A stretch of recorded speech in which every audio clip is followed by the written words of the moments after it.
अब बात करते हैं बेटा, what is the torque on an electric dipole in uniform electric field. पहले हम यहीं से स्टार्ट लेते हैं। Torque on an electric dipole in uniform electric field.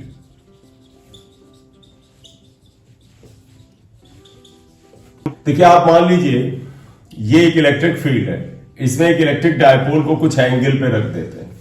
Electric dipole में आपको ध्यान है, अगर हम इसको माइनस क्यू चार्ज ले लें, इसको प्लस क्यू चार्ज ले लें, तो इस डायरेक्शन में इलेक्ट्रिक डायपोल मोमेंट पी होता है।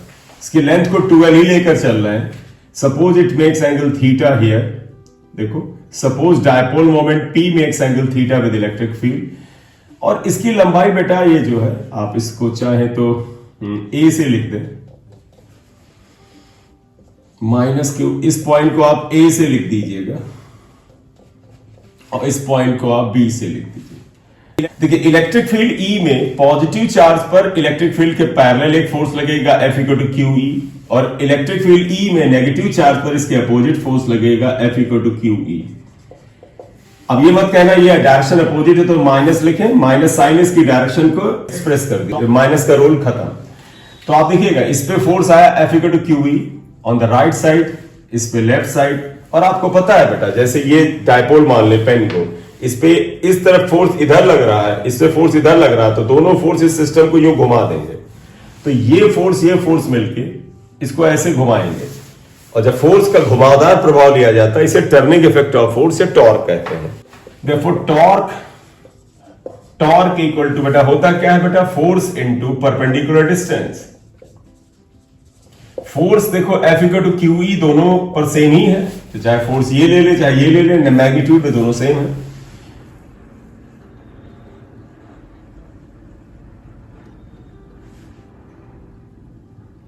परपेंडिकुलर डिस्टेंस ये आएगा। देखो बेटा, फोर्स एक इधर और एक इधर, इनके बीच की परपेंडिकुलर डिस्टेंस ये है। इसे हम अगर C से लिख दें तो दैट इज एक्चुअली BC। तो perpendicular distance is BC। Question 1 हमें फाइंड आउट करना पड़ेगा। तो आप देखें, इस साइड में यहां वर्क कर लेते हैं। इन ट्रायंगल ABC, देखो बेटा, ये एंगल अगर थीटा तो ये भी थीटा आएगा। देखो, sine theta perpendicular upon hypotenuse बेटा ये आएगा, और इसकी लंबाई 2l होती है अपॉन 2l। तो BC = 2l साइन थीटा, ये आ गया। तो यहां पर BC की जगह वैल्यू डाल दो, इक्वेशन हटाई दो, QE 2l साइन थीटा।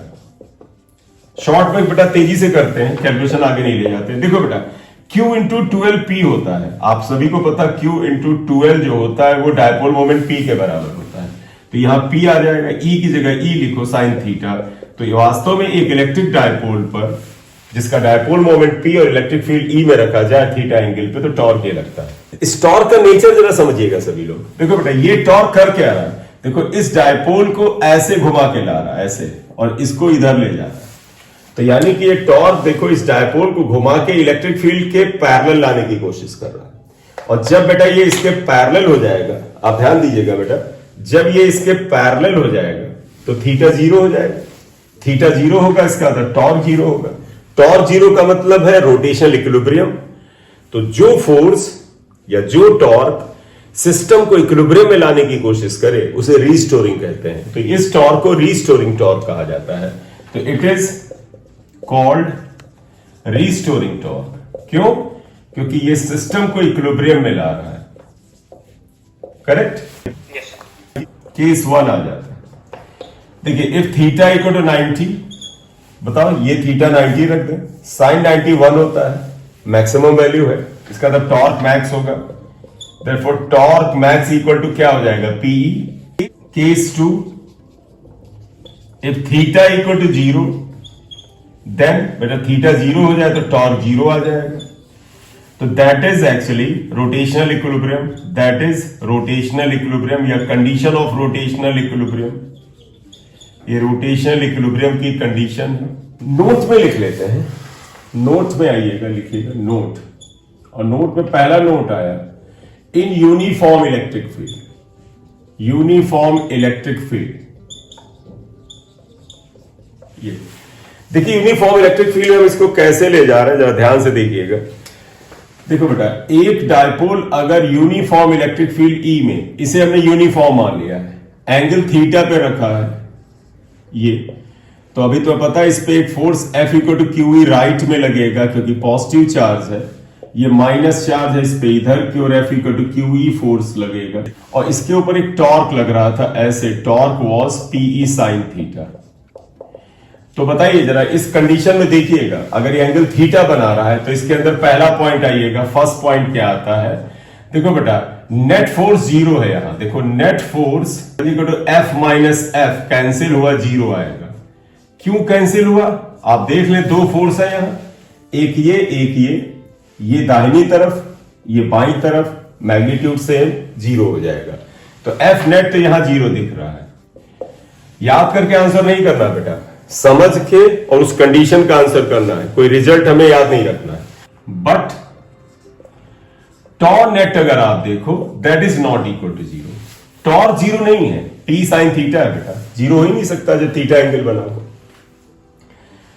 बताइएगा, नेट फोर्स जीरो होना ट्रांसलेशनल इक्विलिब्रियम की कंडीशन होती है, आपको ध्यान होगा। Therefore dipole is in translational equilibrium. बेटा ट्रांसलेशनल इक्विलिब्रियम तुम्हें याद होगा, नेट फोर्स जीरो होता है,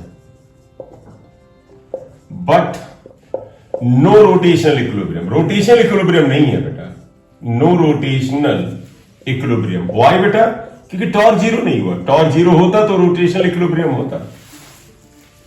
बोले बेटा, ये बात क्लियर? यस ठीक है। देखिए ट्रांसलेशनल इक्विलिब्रियम का मतलब जानते हो, डायपोल अगर एंगल थीटा पर ऐसे रखा था, ऐसे देखो थीटा एंगल पे ऐसे रखा था, तो ट्रांसलेशनल इक्विलिब्रियम का मतलब है ये लीनियर मोशन नहीं करेगा, ये यहीं पे रहेगा। लेकिन रोटेशनल इक्विलिब्रियम नहीं है, इसका मतलब जो रोटेशन था वो जारी रहेगा, तो ये डायपोल यहीं पर ऐसे ऐसे ऑसिलेट करता रहेगा। क्यों ऑसिलेट करेगा वो भी मैं बता देता हूं, अभी देखिएगा ऐसे ऐसे ऑसिलेट करेगा।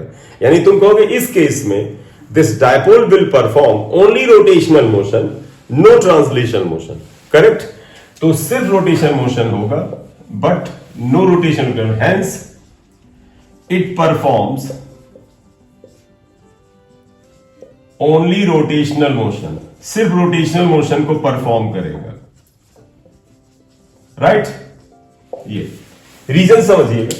देखो बेटा, ये डायपोल को ये टॉर्क ऐसे लाएगा, यूं कर देगा, जैसे ही ऐसे करेगा थीटा जीरो हो जाएगा, टॉर्क जीरो हो जाएगा, लेकिन इनर्शिया ऑफ रोटेशन जो है ये इसको रुकने नहीं देगा, ये डायपोल घूमता हुआ यूं चला जाएगा। जैसे ये जाएगा, देखो इलेक्ट्रिक फील्ड के साथ अब ये एंगल बनाएगा थीटा, अब जब ये एंगल बनाएगा तो ये टॉर्क अब इधर नहीं बेटा, अब ये ऊपर लगने लगेगा, तो जब ये ऐसे आएगा टॉर्क इधर लगेगा, ये इसको फिर यूं ले जाएगा, फिर टॉर्क जीरो होगा लेकिन रुकेगा नहीं, इधर जाएगा। इस तरह से ये डायपोल ऐसे ऐसे सचम करता है। हम आगे प्रूव भी करेंगे कि इसका मोशन सिंपल हार्मोनिक होता है। क्लियर? ठीक, यस सर। चलो देखिए सेकंड पार्ट में मैं ऐसे ले रहा हूं कि इलेक्ट्रिक फील्ड ये था, ऐसे ले लिया, डायपोल इसके पैरेलल रखा है, देखो ये माइनस क्यू और ये प्लस क्यू, आप पाओगे कि डायपोल देखो पैरेलल रखा है, और आप इस स्थिति में देखें इलेक्ट्रिक फील्ड इधर है तो इस पे फोर्स इधर लगेगा, F equal to Q E, और नेगेटिव पे इधर क्यों लगेगा, F equal to Q E. और गौर से देखो ये डायपोल मोमेंट P E के पैरेलल है, यानी थीटा जीरो है।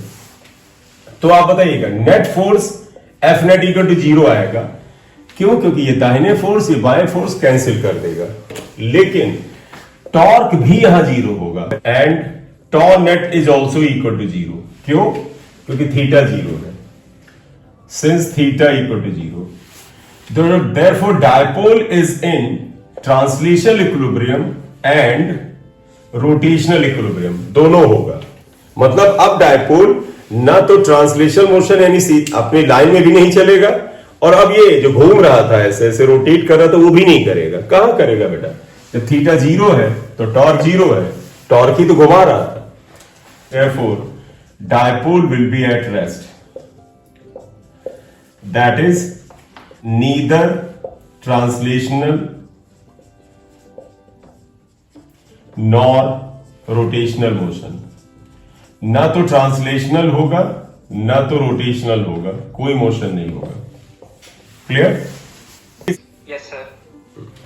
इसे लिख ले बेटा। पहले केस में हमने थीटा लिया था, दूसरे में 0 लिया, तीसरे में 180 ले लेते हैं। गौर से देखो, ये पॉजिटिव चार्ज को माइनस कर दिया, माइनस को प्लस कर दिया। डायपोल मोमेंट तुम्हें पता है बेटा, माइनस से प्लस होता है इधर आ जाएगा। देखो इलेक्ट्रिक फील्ड के अपोजिट डायपोल है तो एंगल 180 डिग्री आ जाएगा। माइनस क्यू चार्ज पर इलेक्ट्रिक फील्ड के खिलाफ force F equal to Q E इधर लगेगा, और इस पर फोर्स क्या लगेगा इलेक्ट्रिक फील्ड के पैरेलल, ये आएगा F equal to Q E. लेकिन गौर से अगर आप देखें दोनों फोर्स अपोजिट है। देखो ये लेफ्ट में है तो ये राइट में है, नेट फोर्स 0। थीटा 180 है तो टॉर्क होता है P साइन 180, साइन 180 भी 0 होता है। तो यहां पर अगर हम थर्ड केस की बात करें, if theta equal to 180 degree then F net equal to 0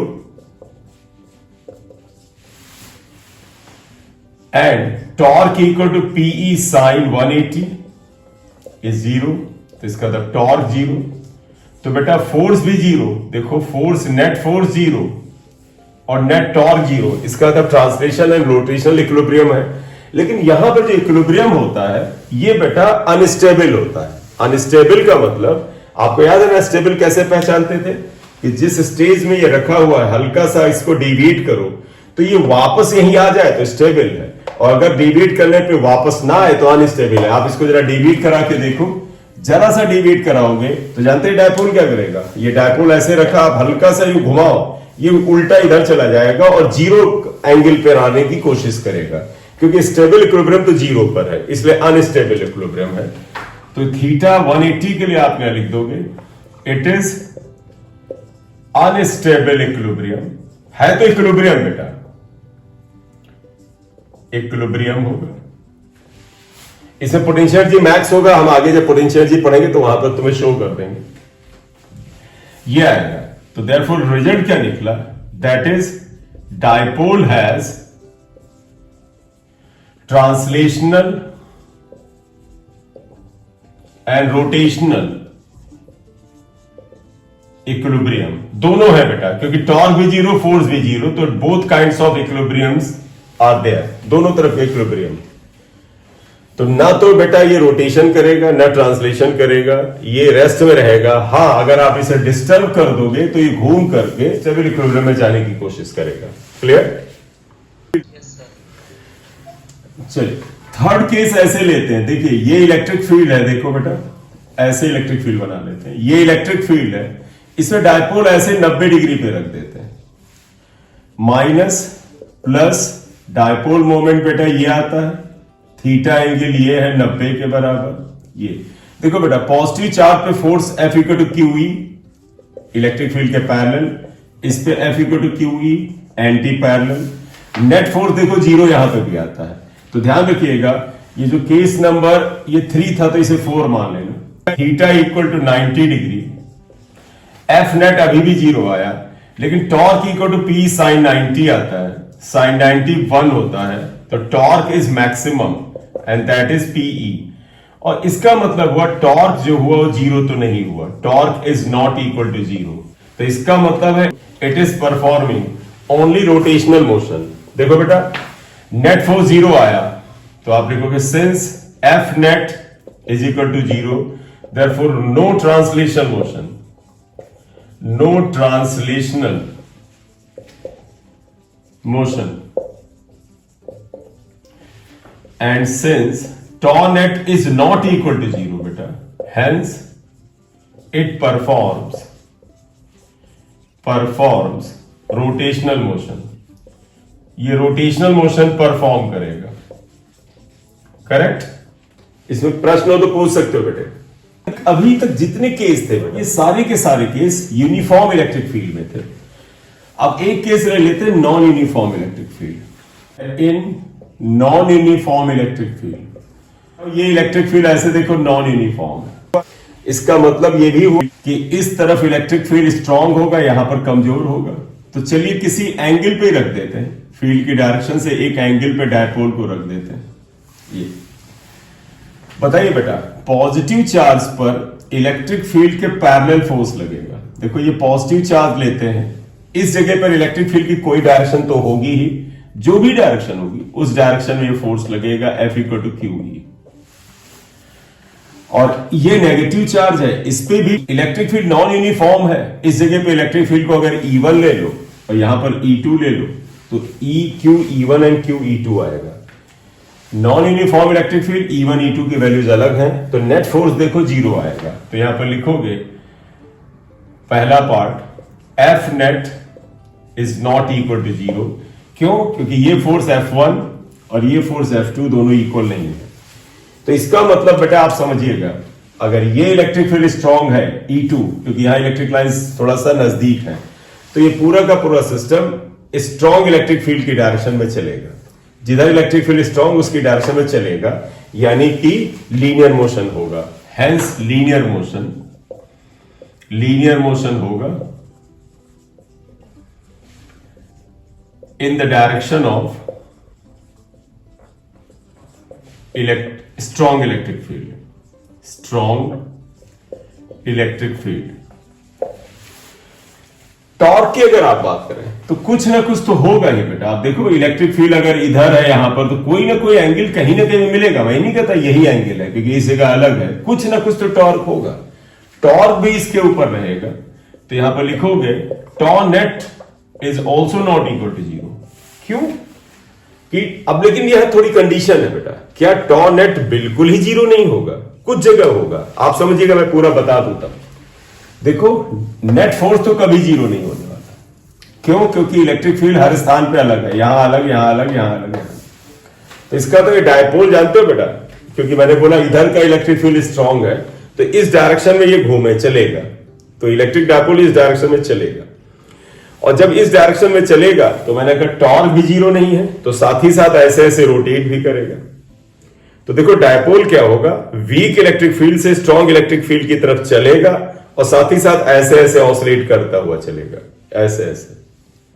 लेकिन बीच बीच में ध्यान देना, जब ये ऑसिलेट करेगा तो किसी क्षण मात्र के लिए सही किसी जगह पे, मान लो इस जगह पे आया और इस जगह पे इलेक्ट्रिक फील्ड इसको पैरेलल मिल गई, तो अगर इलेक्ट्रिक फील्ड पैरेलल मिल गई तो उतनी देर क्या करेगा, रोटेट ना करके हल्का सा स्लिप करेगा, स्लिप के बजाय लीनियर मोशन करेगा।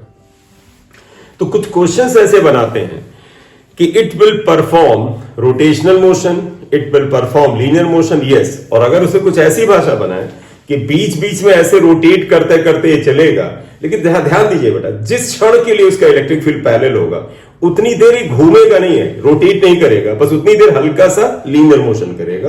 तो it will perform translational motion as well as rotational motion, and whenever it becomes parallel to electric field, at that instant it will perform only linear motion, और वो बड़ा छोटा छोटा समय आएगा। बोलिए, clear? Hence it has rotational motion also, इसके पास rotational motion भी होगा। But whenever P becomes parallel to E, it performs only linear motion, only linear and translational motion। ये अगर ये आंसर ऑप्शन में दें कि it will perform translational and rotational motion every time, हर वक्त, तो ये गलत है। बीच बीच में तो बेटा ये थोड़ा थोड़ा स्लिप मारा करेगा, सिर्फ लीनियर मोशन करा करेगा। ठीक है, ठीक है। तो आप इतना लिख लो बेटा। तो इस जगह पर बेटा हमने इलेक्ट्रिक डायपोल में देखो क्या किया, what is the torque and what are the conditions of equilibrium in uniform electric field और नॉन यूनिफॉर्म इलेक्ट्रिक फील्ड। बड़ा इंपॉर्टेंट है ये पार्ट। अब इसे कुछ और लेते हैं, पहले आप इतना लिख लें फिर बात करते हैं।